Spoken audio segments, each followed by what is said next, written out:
The death row chamber was ready. In just hours, a life would end. But when the warden asked the condemned man for his final wish, he gave an answer no one expected. "I want to see my dog." Just once more. Officers exchanged uneasy glances. Why a dog? Why now? When the heavy steel door finally opened and a German shepherd padded in, what followed stunned guards, shook the prison to its core, and changed everything. The prison woke before dawn to a silence heavier than chains. Fluorescent lights buzzed faintly along grey concrete halls, but nothing else stirred. Even the usual shouts and clatter of breakfast trays were missing, replaced by a hush that clung to every wall. Guards spoke in low voices, their boots echoing like distant drums. Today was execution day, and the entire facility seemed to breathe slower, as if bracing for the final act. Down a narrow corridor, a steel door opened with a groan. 2 officers stepped inside the small cell. "It's time," one said quietly. The man on the bunk lifted his head. His name was Daniel Cross, 38, a figure both feared and pitied after years on death row. Shadows from the bars streaked across his face as he stood, the orange jumpsuit stark against his pale skin. He did not resist when they shackled his wrists. He simply exhaled, steady and calm. They led him past rows of locked doors. Faces appeared behind tiny windows, other inmates pressing forward, drawn by the gravity of the moment. Some whispered prayers, others stared in silence. Daniel kept his eyes forward. Each step echoed like a countdown. At the warden's office, the air smelled of paper and disinfectant. Warden Hale waited behind a desk cluttered with files, his expression unreadable. A state official read the formal statement, voice clipped and precise. "Daniel Cross, you have been scheduled for execution at midnight. Before that time, you are entitled to a final meal and a final request." The words hung in the air like a heavy verdict. Daniel met the warden's gaze, his own calm but distant. He nodded once, acknowledging the ritual that preceded death. Yet behind those steady eyes, something stirred, a decision no one else could guess, one that would soon set events in motion and change every life in that prison before the night was through. Quiet hum from the ceiling lights filled the warden's office as the last sentence of the formal statement faded. For a long beat no one spoke. Daniel remained standing, shackled hands resting lightly on the edge of the chair offered to him. The faint ticking of the wall clock seemed to grow louder with every second. Warden Hale finally cleared his throat. "You have the right to a final meal and a last request," he repeated, voice low but steady. "If there is anything we can grant within reason, now is the time to tell us." He expected the usual answers: steak dinner, a letter to family, perhaps a prayer with a chaplain. Daniel's gaze shifted to the floor, as if searching for something far beyond the concrete beneath his feet. When he looked up, his eyes held a quiet resolve that caught the warden off guard. "I'd like to see my dog," he said softly. "Shadow, one more time, before tonight." The room seemed to contract. A guard blinked. Another frowned. The state official paused, pen hovering over his notepad. "Your dog?" the warden asked, thinking he must have misheard. "Yes," Daniel replied. "Shadow, a black and tan German shepherd. He's all I have left." His voice trembled just enough to betray the weight behind the words. For a moment, the only sound was the clock's relentless ticking. The request was simple, yet entirely outside the script. Regulations covered meals, letters, even visits from clergy, but not a live animal inside maximum security walls. One of the senior officers broke the silence. "Sir, that's highly irregular. Bringing an animal here? Security protocols?" He stopped when the warden raised a hand. Hale studied the prisoner's face, searching for hidden motives and finding only quiet desperation. "Why the dog?" he asked finally. Daniel drew a long breath. "Because Shadow never gave up on me. He deserves to know I didn't give up on him." The answer settled over the room like a challenge and a plea all at once, leaving every man present uncertain of what the next hour might demand. For a moment no one moved. The warden's office, usually a place of brisk orders and clipped replies, felt suspended in slow motion. The request, so ordinary on the surface, so impossible in practice, hung between them like a live wire. Captain Morales, head of security, broke first. "Warden, we can't allow a civilian animal into the maximum block on an execution day. The risk assessment alone—" He stopped, glancing at Daniel's shackled wrists. "It's a non-starter." Another officer shifted uneasily. "Maybe it's a coded message. Could be some kind of distraction." "We can't take chances." Daniel sat quietly, eyes steady, saying nothing more. His silence only sharpened the tension. Warden Hale leaned back in his chair, fingertips pressed together. He had overseen many final hours, each following the same careful choreography. "But never this. We need facts," he said finally. "Where is the dog now?" A younger guard checked the inmate's file. Registered address shows Shadow with a retired neighbor 2 counties over.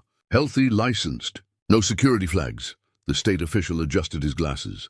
"Policy doesn't explicitly forbid it," he admitted reluctantly. "But we'd need a full escort, containment measures, veterinary clearance. And the clock is already ticking," Morales exhaled sharply. "Even if we could clear logistics, bringing an unpredictable animal into the death chamber." "It's reckless." Hale studied Daniel again. The man's calm hadn't cracked. No smirk, no hidden glee, only a quiet urgency that felt heavier than defiance. Something deeper than a stunt pulsed beneath the request. "Arrange a controlled visit," the warden said at last, each word deliberate. "Outdoor yard, triple guard, medical standby. Make the call now." Morales hesitated, then nodded stiffly. Phones began to ring, radios to crackle. What had seemed impossible minutes ago was suddenly in motion, and with it a sense that the night's script had been irrevocably rewritten. Rain clouds gathered as 2 unmarked vehicles rolled through the prison gates and onto the highway. Inside the lead car, Officer Mark Bennett checked his watch and pressed harder on the accelerator. Every mile felt borrowed. Midnight's deadline ticked closer with each passing minute. Beside him, Officer Ruiz monitored the radio, updating headquarters on their progress. In the back seat sat an empty travel crate lined with a soft blanket, an unusual passenger space for a night like this. They drove through fading light into the rural county where Daniel Cross had once lived. Fields gave way to narrow roads flanked by sagging barns and silent houses. Mark replayed the warden's orders in his mind: locate the dog, confirm health, bring him under escort. Simple on paper, but heavy with the unspoken truth that a man's final hours were suspended until they succeeded. After nearly an hour, headlights swept across a modest farmhouse. A porch light blinked on, and an elderly neighbor stepped outside, cardigan pulled tight against the chill. "You must be here for Shadow," she said, voice soft but steady. "Daniel always said that dog was family."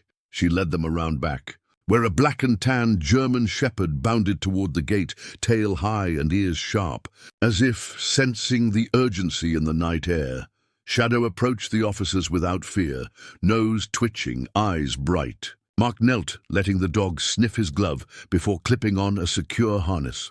"Good boy," he murmured, surprised by the calm intelligence in the animal's gaze. Papers were signed quickly, the neighbor's eyes misting as she whispered, "Bring him back safe."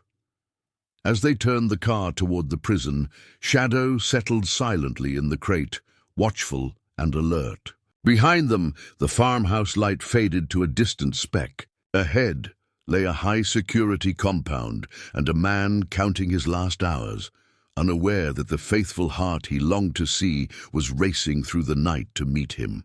Inside the holding cell adjacent to the warden's office, time stretched like an endless corridor. Daniel sat on a narrow bench, fingers laced loosely, eyes fixed on the faint reflections in the steel door. Outside, footsteps came and went, guards changing shifts, telephones buzzing, but inside he heard only the quiet drum of his own heart. With nothing left to do but wait, memory pulled him backward. He saw the tiny roadside ditch where he had first found Shadow, a half-starved pup shivering beneath cardboard scraps. It had been winter then, the world grey and brittle. Daniel had crouched low, extending a gloved hand. The pup, all ribs and fear, had looked up with eyes too trusting for its hunger. That moment, 2 souls abandoned in different ways, had stitched them together, years replayed in fragments. Shadow bounding through tall summer grass, ears slicing the wind. Shadow pressing his head against Daniel's knee during long, lonely nights when work and worry closed in. The dog's instinctive way of circling the yard, ever watchful, as if promising protection without needing words. One memory burned brightest. A late autumn evening when a home invasion turned violent. 3 intruders, a smashed door, the sudden flash of a knife. Shadow had leapt first, a blur of teeth and courage, driving the attackers back long enough for police to arrive. The vet had stitched a deep gash in the dog's flank that night, but Shadow never once whimpered. He simply leaned against Daniel's chest, steady and loyal as sirens wailed. Now, awaiting the end, those images felt sharper than the cold reality of the cell. Shadow had never judged, never questioned, never left. In a life scarred by mistakes and betrayals, the dog's love remained the one unbroken truth. Daniel closed his eyes, exhaling slowly. Whatever hours remained, he wanted only one thing, to see those amber eyes again and let his friend know that even in the darkest place, that bond had never dimmed. Outside, a distant rumble of thunder echoed the promise he carried silently. "I'm still here, Shadow. Wait for me." While Daniel sat in silence, the rest of the prison churned with restless energy. Word of his unusual final request spread faster than any official memo could travel. Inmates passing notes on meal trays whispered the same question: why the dog? The rumor snaked through every tier like an electric current. On C Block, 2 lifers leaned against their bars, voices low. "A dog, that's it?" one muttered. "Man could have asked for a steak the size of his head." The other shook his head. "Nah, there's more. Maybe the mutt's trained to bring something. In drugs, weapon message, them." Speculation carried a faint tremor of awe, as if the idea of a last-minute escape still burned like a forbidden dream. Down the hall, younger inmates swapped their own theories. "He's hiding something," one insisted. "Nobody asks for a dog unless there's a plan." Another countered, "Maybe he just wants forgiveness." Animals don't lie. The argument crackled, half hope, half disbelief. Even the guards couldn't help but talk. In the break room, mugs of coffee went cold as officers weighed possibilities. "It's sentimental," said one veteran. "Guy wants to die with a friend," a rookie frowned. "Or it's a diversion. We bring the dog in and something else goes down." Above it all, the prison PA hummed its flat, endless tone. The usual clatter of trays and cell doors had shifted into something tighter, watchful. Everyone seemed to feel that the night's routine had cracked, letting in a strange uncertainty. Back in his cell, Daniel heard fragments of these murmurs drift through vents and echoing corridors. He didn't move, didn't answer. The guesses didn't matter. The truth of his bond with Shadow was beyond their reach, a quiet, unshakable loyalty that no rumor or suspicion could ever cage. Night deepened over the compound, folding the prison yard in a heavy quiet. Searchlights cut slow circles through the mist as the rumble of engines approached from the outer gate. A moment later, the squeal of hinges echoed across the yard. The escort convoy had returned. Inside the warden's office, a radio crackled. "Transport complete.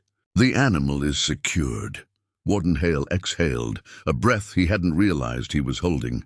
"Bring them in," he ordered. Down the main corridor, every step of the approaching team seemed to magnify.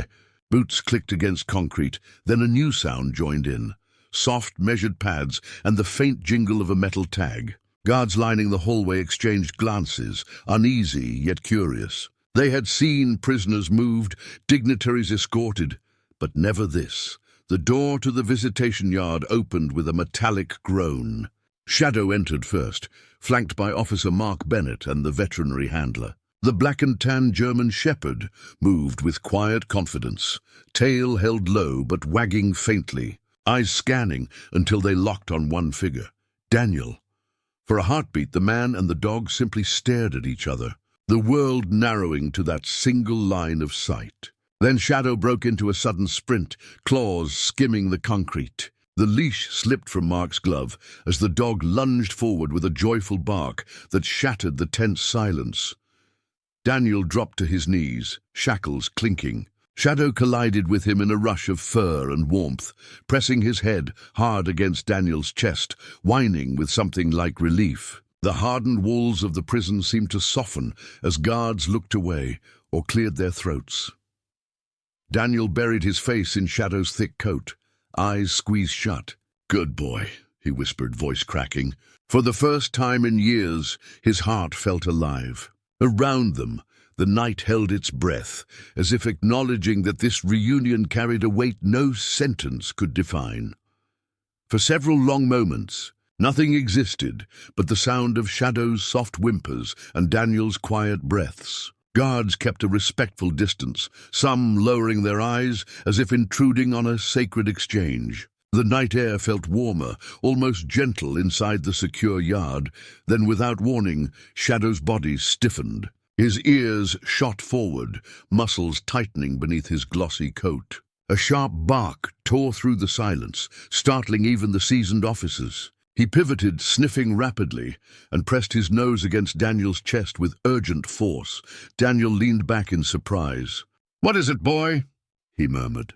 But Shadow didn't relax. He barked again, louder, pawing at Daniel's ribs, and then darting a glance toward the far corner of the yard. His tail, moments ago wagging, now stood rigid, a black flag of alarm. Officer Mark Bennett's instincts kicked in. He had worked alongside K9 units for years and knew the difference between excitement and warning. "Something's off," he said sharply, motioning to the veterinary handler. "That's detection behavior. He's signaling a problem." Two guards moved closer, hands instinctively near their holsters. "Could be contraband," one whispered. But Mark shook his head. "Not the same pattern. He's worried about him, not the environment." The warden stepped forward, brows knit. "Cross, do you have anything concealed? Medical condition? Anything we should know?" Daniel shook his head, confusion deepening. "No, I feel fine," he said, though a faint tremor edged his voice. Shadow barked again, pawing harder at Daniel's side, then abruptly sat back on his haunches and let out a long, low whine that vibrated through the yard. The sound was neither threat nor mere restlessness. It was urgency distilled into a single haunting note. Mark crouched beside the dog, hand resting lightly on his harness. He felt the rapid, almost frantic breathing and met the warden's eyes. "Sir," he said, voice firm, "I think this animal senses something we can't. Medical, not criminal. We need a paramedic team here. Now." A chill rippled through the assembled officers. The reunion that had begun as a last comfort was suddenly something else entirely, a warning only a loyal heart could deliver. For a heartbeat, no one moved. The yard that had seemed almost gentle minutes ago now bristled with a different tension. Shadow's warning whine echoed against the high concrete walls, sharper than any siren. Daniel blinked, still kneeling. I don't feel anything," he insisted, though his voice had thinned. A faint sheen of sweat touched his brow. "Maybe he's just excited." Officer Mark Bennett stayed crouched, eyes on the dog. "No," he said quietly. "This is deliberate. He's trying to tell us something's wrong inside." The veterinary handler stepped forward, running skilled hands along Shadow's frame, then pausing. "He's perfectly healthy. Whatever he's alerting to isn't about him." Warden Hale motioned for calm, but his jaw tightened. "Cross, stand slowly," he ordered. Guards eased closer, chains rattling as Daniel obeyed. The instant he stood, Shadow surged forward again, pressing both paws against Daniel's chest with a deep, urgent bark that left no doubt. Gasps rippled through the watching officers.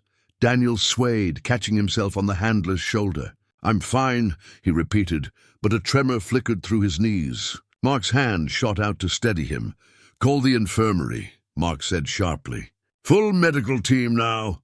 One guard hesitated, phone halfway to his ear. "This could be an act—" "Look at the dog," Mark cut in. "This isn't theater."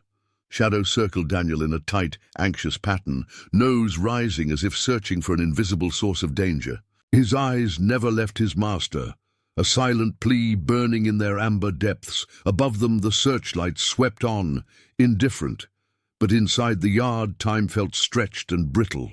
A final wish had turned into something far more urgent, a battle no one had anticipated, one that might decide whether Daniel would meet death on the state's terms or his body's.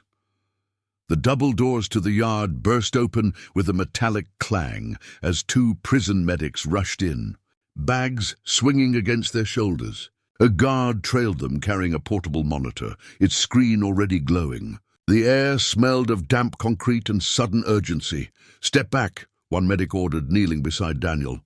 Shadow retreated only far enough to give space, his body trembling with barely contained worry. The dog's amber eyes tracked every movement as the medics clipped sensors to Daniel's fingertips and unzipped his jumpsuit halfway to expose his chest. Numbers flared on the monitor, irregular, uneven. "Heart rate spiking," the lead medic said, voice tight. He pressed a stethoscope against Daniel's ribs, listening intently. "I'm hearing an arrhythmia." "Could be a developing aneurysm or acute cardiac event." Daniel blinked in disbelief. I didn't feel..." His words broke into a cough, a sharp pain flashing across his face. Sweat beaded along his hairline. Shadow let out a sharp bark, then a low, mournful whine, as if urging them to hurry. The second medic glanced at the warden. "This isn't minor. Stress and adrenaline could rupture something inside. He needs a full hospital evaluation, immediately." Captain Morales hesitated. "But the execution is legally impossible if he's in medical crisis," the medic interrupted, already adjusting the IV line. "State protocol forbids proceeding under these conditions. If we delay, he might die right here." The warden's gaze flicked from the flashing monitor to the dog, crouched protectively at Daniel's side. He exhaled a long, heavy breath. "Get the ambulance to the east gate," he ordered. "Now!" Shadow pressed close, resting his head against Daniel's knee, his body tense yet strangely calm, as if he had known this truth all along. Around them, guards and officials stood in stunned silence, realizing that the dog's unrelenting alarm had uncovered something no human eye or machine had caught in time. What began as a condemned man's final comfort had transformed into a life-saving intervention, and the night's grim certainty dissolved into a new, urgent race, not toward death but toward survival. The quiet yard exploded into controlled chaos. Guards sprang into motion, radios crackling urgent codes as the prison ambulance roared to life beyond the walls. Red lights splashed against concrete, pulsing like a frantic heartbeat. Medics secured an IV and eased Daniel onto a stretcher. His face had gone pale, lips tinged with grey. Shadow padded beside them, a silent sentinel refusing to be led away. Every few steps, he lifted his head toward Daniel's face, releasing a soft, worried whine that cut through the wail of approaching sirens. Warden Hale strode alongside, phone pressed to his ear. "Suspend the execution order," he barked to the state office. "Immediate medical emergency. Full legal hold until further notice." The words felt heavy but necessary, each syllable rewriting the night's grim script. Inside the ambulance bay, doors banged open. The lead medic rattled off vitals, spiking heart rate, unstable rhythm, risk of rupture, while another adjusted oxygen and checked monitors. "If we don't stabilize en route, we may need to divert to the nearest trauma center," he warned. Captain Morales hesitated at the threshold, the conflict etched across his face. "Protocol says protocol changes when a life is on the line," the warden cut in, voice firm. "Go!" Shadow leapt into the ambulance before anyone could stop him, planting himself at Daniel's feet. Mark Bennett followed without question, gripping the railing as the vehicle lurched forward. Sirens screaming through the night.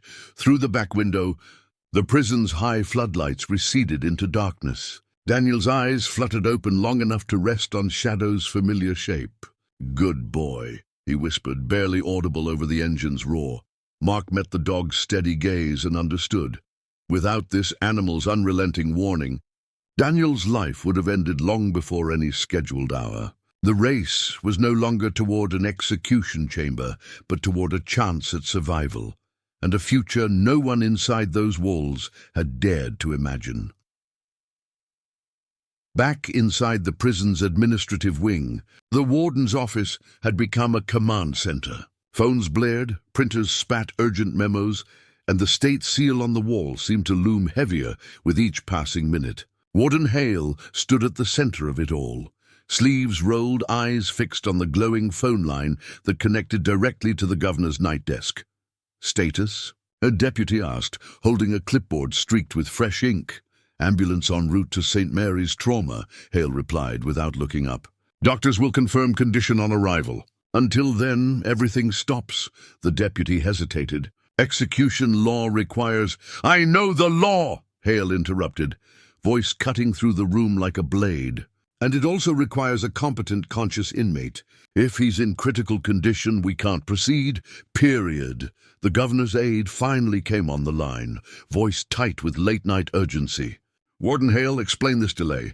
The warrant is time-bound." Hale drew a steady breath. "Medical professionals believe Daniel Cross is experiencing a life-threatening cardiac event. Execution under those conditions violates both state statute and federal precedent. I'm invoking emergency suspension until he is stabilized and examined." A long silence followed, broken only by the rhythmic tick of the wall clock. Then the aide said, "Hold, the governor will join." While they waited, Captain Morales leaned closer. "Sir, you're staking your career on this call." "I'm staking it on being human," Hale answered, his gaze unwavering. The governor's deeper voice finally came through, grave and deliberate. Hale repeated the facts, each word deliberate, finishing with, "This man may be dying of natural causes. We either treat him or we risk a preventable death outside the law." For several breaths, nothing moved. Then the governor spoke. "Suspend the warrant. Provide full medical care. We will review his status before any further action." A quiet exhale swept through the office. Hale lowered the receiver, the weight of his decision settling like a physical thing. Tonight, the machinery of punishment had paused, not because of mercy alone, but because one loyal dog had forced everyone, from guard to governor, to confront the fragile line between justice and life itself. The ambulance screeched to a halt beneath the bright floodlights of St. Mary's Trauma Center. Sliding doors flew open as a team of doctors and nurses surged forward, their movements swift and practiced. Daniel was wheeled straight into a critical care bay, monitors and IV lines multiplying around him like vines. Shadow trotted beside the stretcher until hospital staff gently guided him to a waiting alcove. He sat there, silent and watchful, ears pricked for every sound from behind the swinging doors. Inside, doctors moved fast. Tests confirmed what the prison medics had feared. An aortic tear hidden deep within Daniel's chest, a silent killer poised to rupture. "Minutes, not hours," one surgeon murmured as they rushed him toward an operating theater. A flurry of scrubs and stainless steel followed, the air heavy with urgency. Back at the prison, Warden Hale relayed updates to the governor and legal counsel. Each new report reshaped the night's narrative, from a scheduled execution to a medical rescue. "His condition is critical but operable," the chief surgeon finally announced over the secure line. "With immediate surgery, prognosis is good." For a moment, Hale closed his eyes, absorbing the improbable turn. By law, an inmate cannot be executed while under life-saving treatment. And if recovery extended beyond the warrant's time frame, the case would require full judicial review. When the governor heard the details, his tone softened. "If he survives," he said, "we must re-examine the sentence. The circumstances demand it." Hours later, just before dawn, a nurse approached the waiting alcove where Shadow sat unmoving. She knelt and scratched gently behind his ears. "He made it," she whispered. "Your friend pulled through." Shadow's tail thumped once, then again a quiet rhythm of triumph. His unyielding instinct had not only saved a life, but opened a door no courtroom ever could, a chance for Daniel to face a different future than the one written on tonight's execution order. Warning lights spilled across the city as news of the extraordinary night broke like wildfire. First came a brief hospital statement. Death row inmate survives emergency surgery after loyal dog alerts to hidden aortic tear. Within minutes, television anchors and online feeds turned it into a headline heard around the world. Outside St. Mary's, reporters crowded the sidewalks, cameras aimed at every door. "Dog saves condemned man," scrolled across chyrons. Comment sections flooded with praise for Shadow's uncanny instincts and fierce debate over justice and mercy. Some viewers called it divine intervention. Others argued that fate had simply delayed the inevitable. At the prison, staff gathered in small knots near break rooms and guard towers, their usual routines broken by conversation. "I've never seen anything like it," one veteran officer admitted. "That dog knew before any machine did." Younger guards replayed the moment Shadow lunged at Daniel's chest, amazed at how a single bark redirected the entire night. Legal ripples spread even faster. Advocacy groups filed urgent motions, highlighting the case as proof that the system must leave room for unforeseen humanity. Lawmakers cited it in early morning interviews, questioning the morality of strict execution timetables when life can pivot in a heartbeat. Radio callers debated whether destiny, or something higher, had stepped in through a dog's loyalty. Governors' aides, still fielding questions, emphasized the human element. "The law must balance justice with life," one spokesperson said, echoing the governor's private words to Warden Hale hours earlier. Last night reminded us of that balance. Through it all, Shadow stayed at the hospital, calm but alert, his presence a quiet counterpoint to the noise outside. Nurses and orderlies stopped to scratch his ears, calling him a hero. To them, he was more than a headline. He was living proof of a bond no statute could measure. As evening settled again over the prison and hospital, one truth had already hardened into collective memory. A single dog's unwavering devotion had forced an entire justice system and an entire nation to pause, reflect and wonder whether redemption can arrive in the shape of 4 paws and a heartbeat. Weeks slipped into months, and winter softened into a pale spring. The towering fences of Blackwood State Prison still loomed over Daniel's world, but everything inside had shifted. After multiple hearings and fresh medical evaluations, the governor commuted his death sentence to life with the possibility of parole. The decision cited extraordinary humanitarian circumstances and a life-saving intervention beyond human detection. For the first time in years, Daniel's future held more than a date on a calendar. He now lived in the prison's medical rehabilitation wing, a quieter space scented with antiseptic and sunlight from tall barred windows. Every few days, a special arrangement allowed Shadow to visit under supervised care. Each visit began the same way, the German shepherd bounding through the door with a happy bark, Daniel's face lighting up like dawn. Guards often lingered nearby, not from suspicion, but because they found themselves drawn to the quiet warmth of those reunions. During one of these visits, Daniel sat on a bench in the enclosed courtyard, Shadow's head resting heavily on his lap. He traced the dog's ears with gentle fingers, feeling the steady rise and fall of each breath.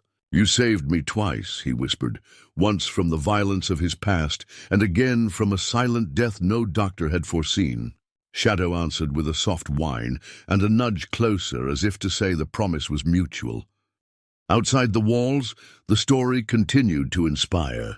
Letters arrived from strangers across the country, children who now dreamed of becoming veterinarians, families who adopted rescue dogs, even former inmates who found courage to change. News crews moved on to other headlines, but people kept writing, thanking the dog who reminded them that loyalty can rewrite fate. As the sun dipped behind the prison's high fences, Daniel leaned back, a faint smile easing across his face. For the first time in decades, he felt the weight of genuine hope. Shadow's amber eyes met his, calm and certain. Whatever lay ahead, parole, more years inside, or simply more quiet afternoons, they would face it together. A condemned ending had become an unexpected beginning, carried on 4 steadfast paws.